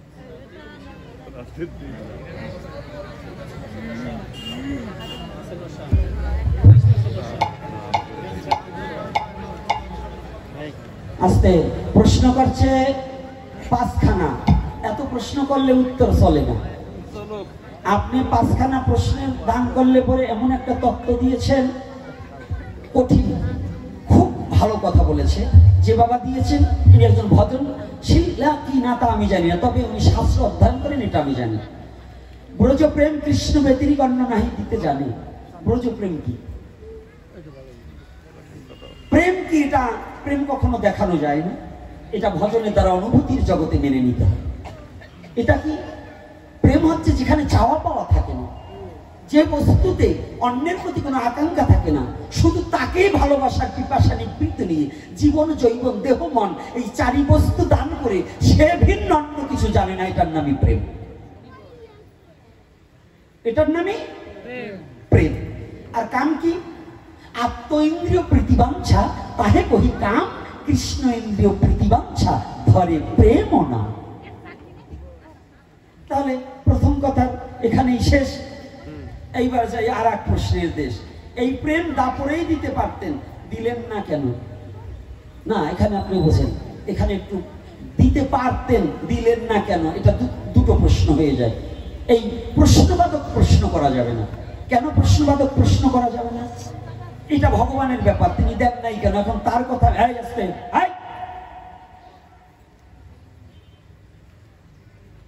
সামনে এসে বসবে না কখনো। এই কথাটা জানো, সবকিছু মুখস্থ আসে? সবকিছু মুখস্থ নিয়ে বসা যায়? কিছু কণ্ঠস্থ, কিছু মুখস্থ, কিছু ঠুটস্থ, যদি কোনো আপনাদের মতো সাধুগুরু বৈষ্ণবের কৃপায় হয়, তা না হলে হয় না। এসব কথা বলবেন না, এখন মন অন্য জায়গায়। যে প্রশ্নটা করছে আপনি এটা বুঝবেন না। তাহলে এখানে কি বলছি? কৃষ্ণ কেন দেননি? এই মনোবাসনা আমাকে এখানে আনছি, কোন কোন কাজে আনছি এটা তো আমি জানি না, আনার কাম আনছি। তাহলে এখানে একটু উপলব্ধি করার বিষয় আছে। কি? তিনি দিতে পারতেন না তা না, কেন দেয়নি? অর্থাৎ এখানে ব্রজ প্রেম, ব্রজ গোপী ভিন্ন, কখনো ওই ব্রজ প্রেমকে অনুভূতির জগতে নেওয়া যায় না। নিত্য সিদ্ধ কৃষ্ণ প্রেম কবু সাধ্য নয়। ব্রজের সাধনায় কলির যুগের জীবের জন্য কখনোই সম্ভব নয়। তবে আবার বললেন, হ্যাঁ হবে কি? শ্রবণাদি শুদ্ধ চিত্তে করয়ে উদয়। আমি বলছি এটা চৈতন্য চরিতামৃতের উক্তি। নিত্য সিদ্ধ কৃষ্ণ প্রেম কবু সাধ্য নয়, শ্রবণাদি শুদ্ধ চিত্তে করয়ে উদয়। তাহলে শ্রবণ কি? শুদ্ধ চিত্ত কি? কি শ্রবণ করতে হবে? শ্রবণের দুটো গতি। বাহ্য জ্ঞান হারিয়ে একমাত্র কৃষ্ণ নাম অমৃত সুধাস্ত্রের দ্বারা যখন 10 ইন্দ্রিয় বহিরঙ্গ শক্তি পরিত্যাগ হয়ে অন্তর্মুখী হয়ে মনকে দ্বারা একাদশ ইন্দ্রিয় কৃষ্ণ সেবায় লেগে যায়, তাহাকেই নিত্য সিদ্ধ কৃষ্ণ প্রেম বলা হয়। তাহলে এই 10 ইন্দ্রিয়কে, ষড়রিপুকে কন্ট্রোল করতে কি প্রয়োজন? শ্রীমদ্ ভগবদ গীতায় বললেন, অর্জুনের মতো ব্যক্তি বললেন, আমার এমন বায়ুর চেয়েও চঞ্চল মন, আমি কি করব? হে কৃষ্ণ তুমি বল। কৃষ্ণ বললেন, অর্জুন তুমি যোগ অভ্যাস করো। কি করেছে? কি করেছে? যোগ অভ্যাস। যোগ করে কি করে? আজকাল যুব সমাজ যোগ মানে কি? 1 আর 1 2 ও 7 নয়। এ যোগ আলাদা যোগ। এ যোগ কি? পরমাত্মা জীবাত্মার মিলনকে যোগ বলা হয়। এ যোগ কি? গুরু আর শিষ্য মিলনকে যোগ বলা হয়। এ যোগ কি? ভক্ত আর ভগবানের মিলনকে যোগ বলা হয়। রাধে রাধে। যোগে থাকো, বিয়োগ হইও না। তাহলে যোগে কি বলছে? অর্জুন তুমি যোগ করো, অর্থাৎ তুমি সদা সর্বক্ষণ প্রভুর নামে নিজেকে বিলিয়ে দাও। সদা সর্বক্ষণ তাকে ভাবো। যদি তাকে ভাবে, কাকে ভাববে? ভগবানকে আর গুরুকে ভাবো। যখন এই দুজনকে ভাববে, তখন তোমার বাহ্যিক জগতের ভাবনা সব পরিত্যাগ হয়ে যাবে। কি কথা কষ্ট হচ্ছে না তো? কষ্ট হচ্ছে? এই তত্ত্ব আলোচনা করবার চাই না। কারণ কি জানেন? যার দাঁত না গজাইছে সে কলই বাজা খেলে পায়খানা হবে। অর্থাৎ আমার পাঠে যুব সমাজ বেশি, হাতে গোনা কতিপয় কিছু বয়স্ক লোক, আর কিছু কিছু কথা আছে ওই যুবকদের কাছে এগুলো বলা যাবে না, ওরা বিকৃত করে নেবে। যেমন ওরা এখনই বলে কৃষ্ণ করলে লীলা, আমরা করলে কি লীলা। অর্থাৎ কৃষ্ণ এইটা করছে, ওইটা করছে, আমরা করলে দোষ। এরকম আছে না বদমাশগুলো? এ বদমাশ, একটিবার জীবনে ভেবে দেখেছিস তোমার সে নারদ কোন অংশে কম ছিল না? নারদ একদিন জিজ্ঞাসা করছে, প্রভু কি তোমার এতগুলো গোপিনী লাগে কি করি? তোমার এতগুলো গোপিনী, আমার তো একটাও নাই। নারদকে বলছে, নারদ কি বাবা তোর দরকার? হ্যাঁ, তা যা এই ব্রজের ঘরে ঘরে এই 1600 গোপিনী না আরো বেশি হইতে পারে, তা তুই যা, যে ঘরে আমি নাই সে ঘরে তো তুই নিয়ে যাবি, কোনো বাধা নাই, যে কয়টা তুই নিতে পারিস। নারদ তো করতালি দেশে, আহা কায়দা, মানে শয়তান গুলো যদি ওই দলের কথা হয় একটু খুশি হয় বেশি না, কি খালি খুশি হয় না কি বল? নারদ তো একেবারে কায়দা মতো খুশি, ফুলিয়ে গেছে একবারে টেপা মাছের মতো। আজকে যে কয়টা সুন্দরী সব কয়টা আমার দলে নেব। কৃষ্ণ নারদ তো বুঝতে পারে না যে আমাকে কে কি বলছে। নারদ যে ঘরের দরজায় যায়, যাইয়ে দেখে আমার কৃষ্ণ রসময়। একে একে সব ঘর ঘুরে আসতে দেখে সব জায়গায় আমার কৃষ্ণ। নারদ এসে প্রণাম করে বলছে, দেখে কৃষ্ণ এ কি লীলা? বলছে, বাবা আমি বলছি না যে ঘরে আমি নাই সে ঘরে। সম্ভব কি করে হয়? বাবা হয়। বলছে, কেন কি করে হয়? বলছে, সবাই পরমাত্মা রূপে আমার অংশকলা সবার ভিতরে, সবাই যখন আমার নাম করিতে করিতে পরমাত্মাকে জাগায়, পরমাত্মা রূপে প্রত্যেকটা দেহ মন্দিরেও আমার বসতি হয়। তাহলে কৃষ্ণ ছাড়া কোনো দেহ চলতে পারে না। তাহলে এখানে নিত্য সিদ্ধ কৃষ্ণ প্রেম কবু সাধ্য নয়, শ্রবণাদি শুদ্ধ চিত্তে করাই দেয়। সেইটাকে এই কলির যুগে এসে শ্রীমান মহাপ্রভু নিজে ভক্তবেশ হয়ে এই মহাপ্রভুর লীলা যদি সারা জীবন আমার চলে যায়, অনন্তকাল বললেও শেষ হবে না। কারণ এই মহাপ্রভুর লীলাটার মধ্যে কিছু গুপ্ত রস লুকায়িত আছে। সেটা গুপ্ত রস কিভাবে লুকায়িত আছে আমি বলছি আপনাদের বাকে, দেখুন সুন্দর করে বুঝে নিতে হবে। এটা কি? কৃষ্ণ কিন্তু ভগবান ভক্ত হতে পারে নাই, এই জন্য বোঝ রস আস্বাদন তার নাই। রস তৈরি করেছে কিন্তু খেতে পারে না, এই রস পাবার জন্য হলো চৈতন্য গোসাই।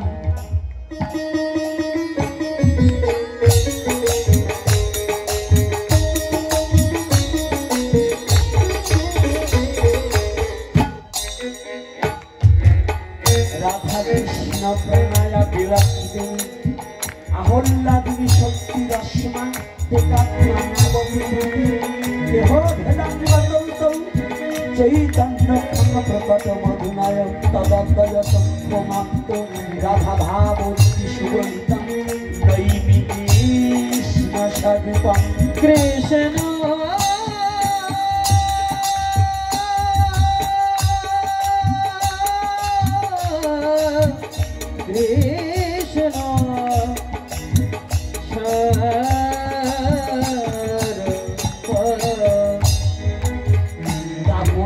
রাধা গোবিন্দ লীলায় যে রস হয়, সেই রাধা ভাব অঙ্গীকার হয়ে দু অঙ্গ এক অঙ্গ হয়।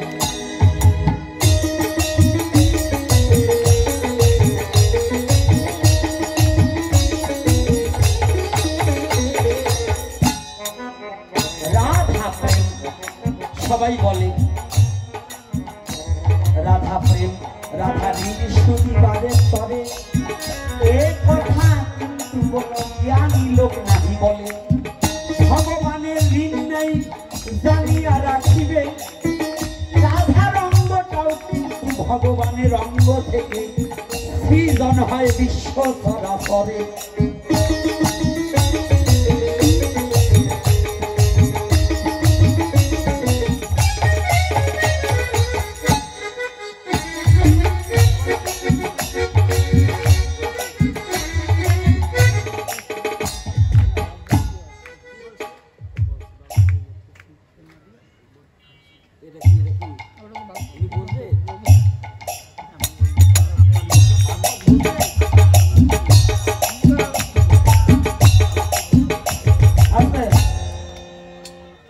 এই কথার মানে কি বোঝার মতো জ্ঞান হয়েছে? এটা ভাগবতের কথা, সম্পূর্ণ ভাগবত। এই যে মেন ভাগবত, এই তো ভাগবত জীবনে খুলে দেখছেন নাকি? কয় এই কথা বাদ দিয়ে ভাগবতের কথা কথা, ভাগবত কি বলি যা। এজন্য কর্তারা কথা বলবেন সবার সাথে না, ভাগবতকে চিনবেন। এই যে আমি আগে যা বলছি ওরে একটাও ভাগবত না, আগে যা বলছি ওরে একটাও ভাগবত না, ভাগবত চাই এখন বলতেছি। আগে ভাগবত চিনতে হয়। এই যে কথাটা বলা হচ্ছে এখন, এইটাই হলো মূল ভাগবত। আর আগে যা বলছি গঠনমূলক কথা, যে আমার জাতীয় চেতনা হবে, যে কথা বললে পরে মানুষের মলিনতা দূরীভূত হবে। আর এটা হচ্ছে তত্ত্বজ্ঞ কথা। এই জন্যই আগে বলছি না বাবা, প্রশ্ন করবেন, দাঁত বাদ গজাইনে লোক ছাড়া আমার কাছে প্রশ্ন করা যাবে। কি কথা বলছি না? অর্থাৎ এই জন্য ভজন দুষ্টা হতে হবে। কৃষ্ণ কথা সবার পেটে হজম হয় না, এত সহজ না। এই জন্য জোর করে খাওয়ালি করে সাতা পায়খানা করে মরবে। এই জন্য হরি কথা সম্মান করলি পরে এই মন আর পেট এ দুটোরে ঠিক করে আসিস, নালি হবে না। রাগ করছেন দেখি না না আমার রাগ করছেন না?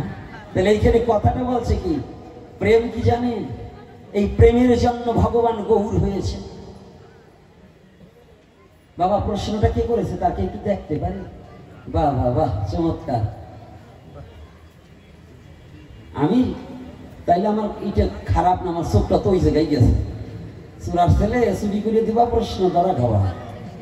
এই যে প্রেম, উনি গৌর হলেন কেন? যেখানে প্রশ্ন করছেন আলোচনা কি সেখানে ছিল কিনা? হ্যাঁ ছিল তো। তাহলে এখন এই যে গৌর হলেন কেন, এটাও ভাগবতের কথা। না হলে যারা ভাগবত পাঠ করেন বলুন আসুন, এই ব্রজ প্রেম তত্ত্বটা কি? ব্রজ কি? ব্রজ কোনো সাধারণ মাটি নয়, ব্রজ কোনো সাধারণ মাটি নয়, অপ্রাকৃত ধাম ব্রজ। ব্রজের কুকুরটাও অপ্রাকৃত, ওই ব্রজে বসবাসকারী বানরও অপ্রাকৃত। ব্রজের বানরের চরণের ধূলিকণা সমজ্ঞান আমি গোপীনাথ আমার নেই। ব্রজের বানরের চরণের ধূলিকণা সমজ্ঞান জ্ঞান আমার নেই। আছো কি জানি? ওই ব্রজের বানর যদি কোনো মানুষকে ধরে, একবার জয় রাধে রাধে বললে পরে বানরটা মানুষকে ছেড়ে দেয়, কিন্তু আমি মানুষ হয়ে একটা মানুষকে ছেড়ে দেই না। কি মিথ্যা বলছি? যারা ব্রজে গিয়েছেন এটা কি মিথ্যা? ষাঁড় গরু তার গলায় কোনো রশি নেই, রাধে রাধে বললে পরে রাস্তা ছেড়ে দেয়। এইটা বুঝাবো কি দিয়ে? এইটা কি বুঝানো যায়? অবিবাহিত মেয়েকে যদি বলি মা তোর সন্তান প্রসবের কেমন যন্ত্রণা, ওটা যেমন সে বলতে পারবে না। যারা জীবনে ভজন করে না, যারা কোনোদিন রাধা তত্ত্বকে উপলব্ধি করে না, কৃষ্ণকে ভালোবাসতে জানে না, তারা জীবনে ওই তত্ত্ব বুঝবে না। সাধনা করতে রাগ করছেন নাকি? কথাগুলোকে বুঝতে হবে। আরে আর আনেন বা না আনেন, আসার জন্য একেবারে এত কান্দি মরবো না, কিন্তু আজকে যা আছে তা বইতেছে। এইবার দেখুন,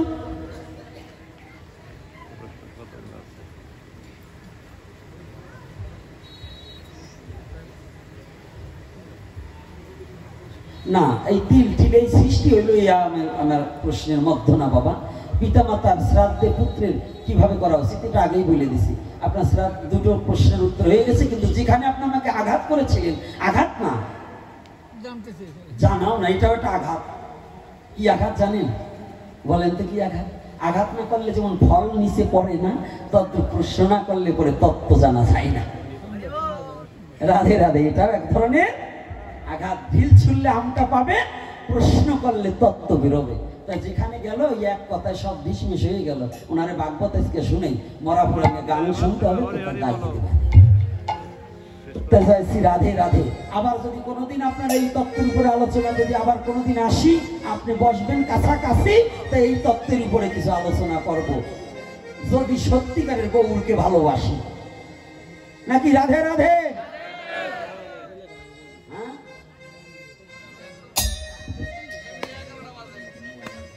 মৃত ব্যক্তিকে শ্মশানে তুলসী পাতা দেওয়া হয়।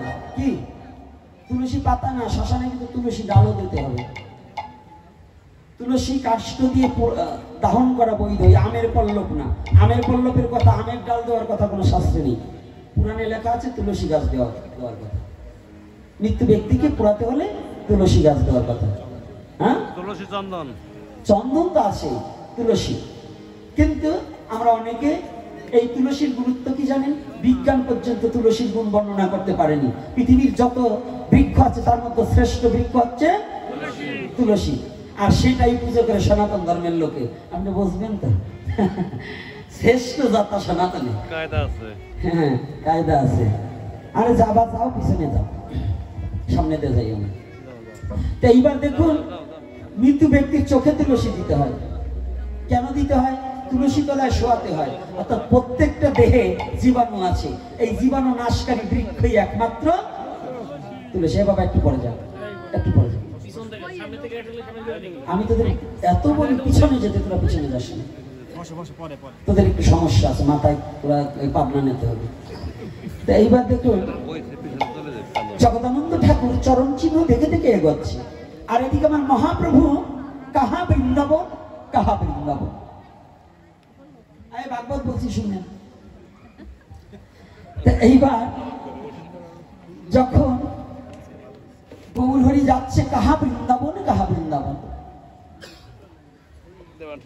গৌর হরি একটা বৃক্ষকে জড়িয়ে ধরছে। বাবা আপনি কেন, কোন কারণে গৌর হলেন এইবার একটু বুঝছেন? বৃক্ষকে জড়িয়ে ধরছে। ব্রজপ্রেম কত ব্রজে ভাবে ভাবিত হয়ে গৌর হরি নিজের বাহ্যজ্ঞান জ্ঞান হারিয়ে ফেলে বৃক্ষকে জড়িয়ে ধরে বলছে, ও ভাই তুমি কি বলতে পারো কোথায় বৃন্দাবন?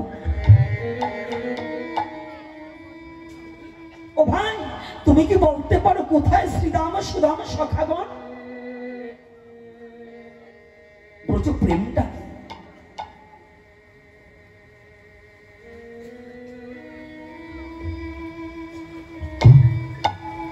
ব্রজপ্রেম যেখানে আঘাত করেছিলেন জানি শ্রীমতী রাধারানীর অভিশাপ। অভিশাপ যেদিন সেজেছিলেন, অভিশাপে যেদিন সেজেছিলেন পায়ের আলতা ঠোঁটে চোখে লাগিয়েছিলেন,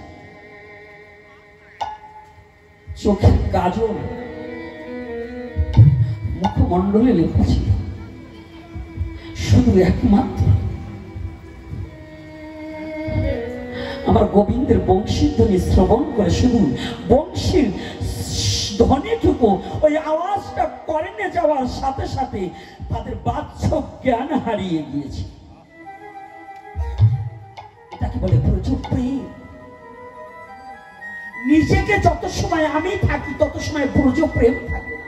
যখন আমিত্ব হারিয়ে স্বামিত্বকে বরণ করে নেওয়া যায় তখন ব্রজপ্রেম এসে উদয় হয়ে যায়।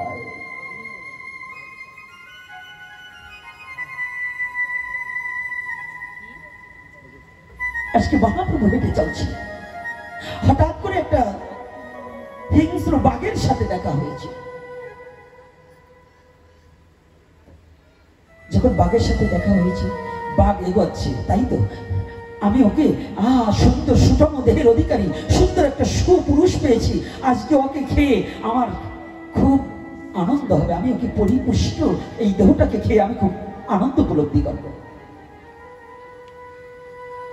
কিন্তু মহাপ্রভু নাম করছে আর ওই হাঁটছে। যখনই বাঘকে কাছে এসেছে, বাঘের গলাটা জড়িয়ে ধরে বলছে, ভাই ও ভাই তুমি কি বলে দিতে পারো কোথায় বৃন্দাবন?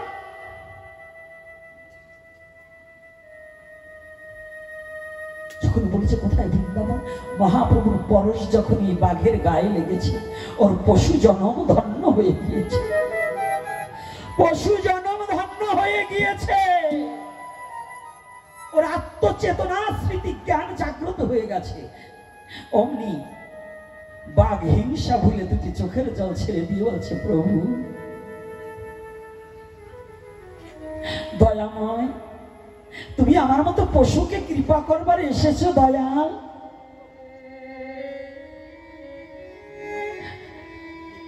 আমার মতো পশুকে তুমি কৃপা করতে এসেছো বান্ধব। দয়াময় তুমি যখন এসেছো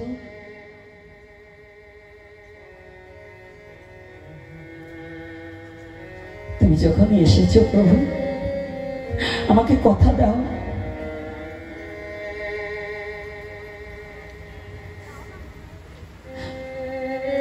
আমাকে কথা দাও, জন্ম জন্মান্তরে এভাবে তুমি আমাকে চরণ দান করবে, আমাকে চরণ ছাড়া করবে না, তুমি কথা দাও।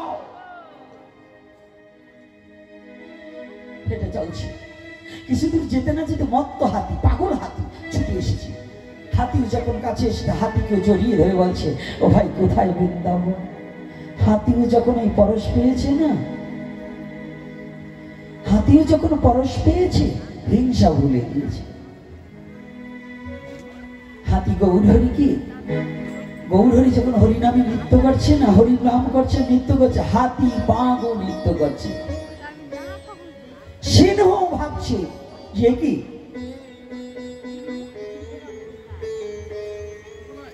ওরা সবাই নাচছে কেন? ও ভালো খাবারের সন্ধান পেয়েছে, আমিও যাব।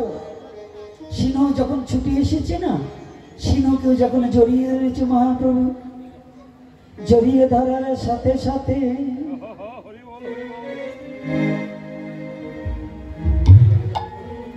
সিংহ আজ হরি বলে নৃত্য করছে। উল্লুক ভাল্লুক বানরাজি সবাই মহাপ্রভুকে ঘিরে ঘিরে ঝাড়খণ্ডের বনের মধ্যে হরি হরি বলে। জয় নিতাই হরি বল, গৌর হরি বল।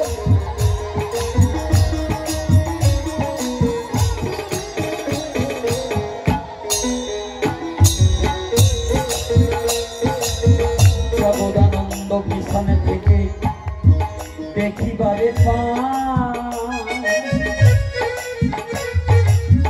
চতুর্দিকে সিংহ হাতি, মাঝখানে মহাপ্রভু রয়ে।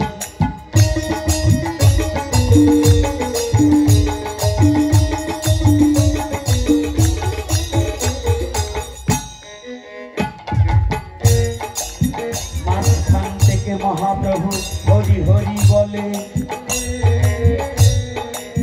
সিংহ হাতি বাঘ সবাই মহাপ্রভুকে মধ্য রেখে নৃত্য করে হরি হরি বলে।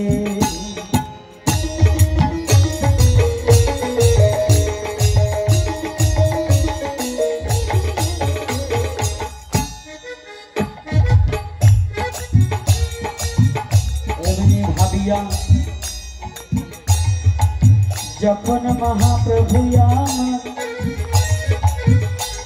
ভাবে বিভোর হই, হেনা কালে দূর হতে হরিণী দেখতে যে পাই।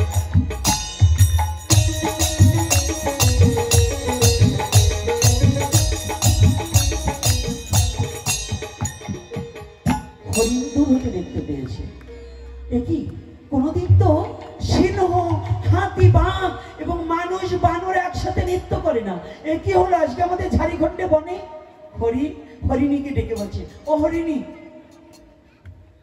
হরিণ বলছে হরিণীকে, আবার হরিণী বলছে, হরিণ তুমি কি কোনোদিন দেখেছো মানুষ আর সিংহ একসাথে নৃত্য করে? না তো। বলছে আজকে কি হলো গো? আর এই ব্যক্তিকে দেখছি সবার চেয়ে আলাদা, এর জ্যোতিতে যেন আমাদের ঝাড়খণ্ড বন আলোকিত হয়েছে, এমন হয় কোনো সাধারণ ব্যক্তি নয়। আমি একটু গিয়ে দেখে আসবো। হরিণ বলছে, পুরুষ ছেলে তো? হরিণ বলছে, হরিণী আমি যাবো না, আমার প্রাণের মায়া আছে, দুটো বাচ্চা আছে। তুমি যাচ্ছ, তুমি গেলেই কতবার তারা খেয়েছো বাঘের, কতবার সিংহের তারা খেয়েছো, তোমার মনে নেই? বলছে তারা তো খেয়েছি, কিন্তু জীবনে তো কোনোদিন দেখিনি মানুষ হাতি সিংহ বাঘ একসাথে নাচে। আমি যাব, তুমি থাকো, আমি গিয়ে যাব, আমি দেখবো এই ব্যক্তিকে যার কাছে এসে সবাই নৃত্য করছে, আমি তাকে একটু দেখো। জীবনের মায়াকে পরিত্যাগ করি, জীবনের মায়াকে পরিত্যাগ করে ছুটে চলেছি।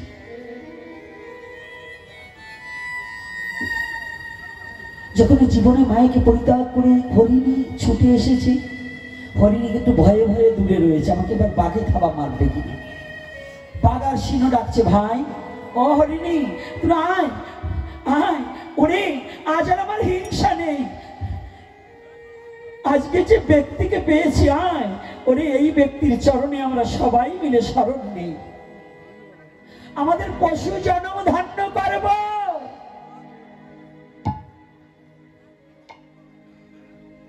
আমার পশু জন্মটাকে ধন্য করব। একটু ছুটে আয়। যখনই বলেছে ছুটে আয়, হরিণী যখনই গিয়েছি, বাঘ সিংহ হাতি সকলে নৃত্য আরম্ভ হয়েছে। এদিকে মহাপ্রভু নৃত্য করছে, আর দূর হতে জগদানন্দ পণ্ডিত দেখে গড়াগড়ি যাচ্ছে। প্রভু তুমি শুধু নরকে নয় পশুকেও কৃপা করতে এসেছো দয়াময়। ও দয়াময়, তোমার কাছে প্রার্থনা। প্রণাম করছে আর বলছে, তোমার কাছে প্রার্থনা কি জানো? যদি আমাকে আবার জগতে পাঠাও, এই ঝাড়িখণ্ডের বনের পশু করে পাঠিও। যে বনে তুমি কৃপা করতে আসো, তোমার চরণ ধুলি দিয়ে পশুকে ধন্য করো, ওই ঝাড়িখণ্ডের বনে আমাকে পাঠাও। যখনই বলেছে ঝাড়িখণ্ড বনের মাঝে আমাকে পাঠিয়ে দিও, গড়াগড়ি যাচ্ছে। আর এদিকে হরিয়ার করি গলাগলি ধরে হরি বলো বলে ধুলায় গড়াগড়ি যাচ্ছে। হরিকে হরি মানে সিংহ, করিকে করি মানে হাতি। আজ হিংসা ভুলে গিয়েছে, আমার মহাপ্রভুর প্রেমের বাতাস লেগেছে তার গায়ে।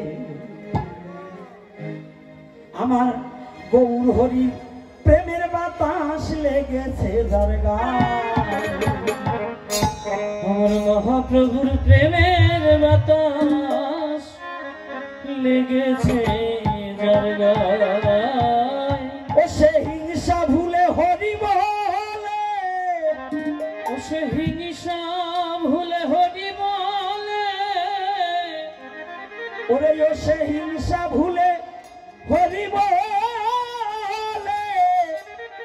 ধুলায় গড়াগড়ি যায়। আমার মহাপ্রভুর প্রেমের বাতাস লেগেছে যার গায়ে।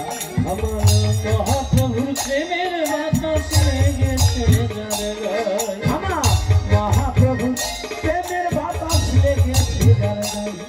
আমার মহাপ্রভুর প্রেমের বাতাস লেগেছে যার গায়ে। ও সে হিংসা ভুলে হরি বলে, হিংসা ভুলে হরি বলে, হিংসা ভুলে হরি বলে, ধুলায় গড়াগড়ি যায়। মহাপ্রভুর প্রেমের বাতাস লেগেছে যার গায়ে। মহাপ্রভুর প্রেমের বাতাস লেগেছে যার গায়ে।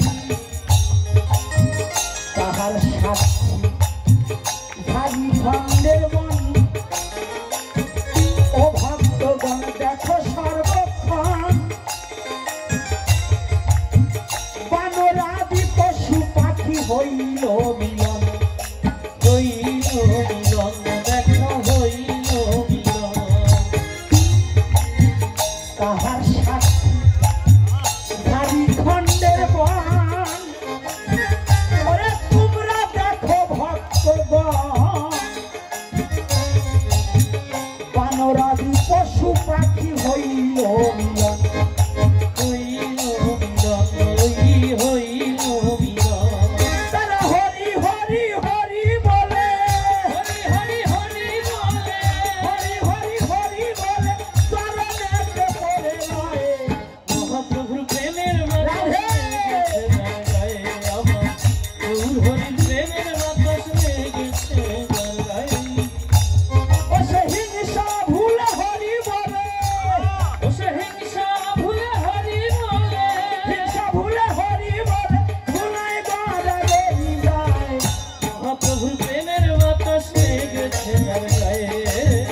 মহাপ্রভুর প্রেমের বাতাস লেগেছে যার গায়ে। ধীরে ধীরে শুনবেন যত ভক্তগণ, প্রসাদের কিন্তু এবার আছে আয়োজন।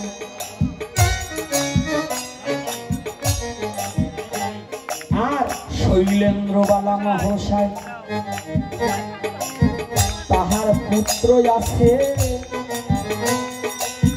মেডিকেলে ভর্তির জন্য পরীক্ষা দিয়েছি, অল্প কিছু মার্কের জন্য চান্স পায় নাই, দ্বিতীয়বার সেই ভক্ত পরীক্ষা দিতে চায়। আপনাদের অনুমতি যদি একটু পায়, যদি সে মেডিকেলে চান্স হয়ে যায়, চান্স হইলে পরে সে 3 দিবস ভাগবত হইবে এই বাড়ি। যদি আপনাদের ভক্তদের অনুমতি দেন, এই আশীর্বাদ একটু করি। আমি আশীর্বাদ করবেন, আপনারা আশীর্বাদ করবেন নাকি? কি অনুমতি আছে কি?